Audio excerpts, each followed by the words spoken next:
وہ مکہ کا زمانہ تھا جب لوگ درجنوں خداؤں کو مانتے تھے۔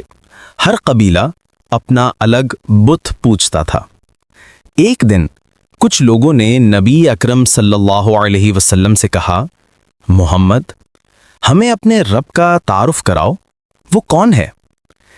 تب اللہ کی طرف سے جواب نازل ہوا، ایک مختصر مگر مکمل سورت کی صورت میں، قل هو اللہ احد اللہ الصمد لم یلد ولم یولد ولم یکن لہ کفوا احد، یعنی کہہ دو اللہ ایک ہے، وہ سب سے بے نیاز ہے، نہ اس نے کسی کو جنا نہ وہ جنا گیا، اور اس کے برابر کوئی نہیں۔ یہ سورت توحید کا اعلان ہے۔ دنیا کے ہر کونے میں، ہر نماز میں یہی الفاظ دہرائے جاتے ہیں جو انسان کو یاد دلاتے ہیں کہ طاقت، مدد اور رحمت صرف ایک ہی ذات کے ہاتھ میں ہے۔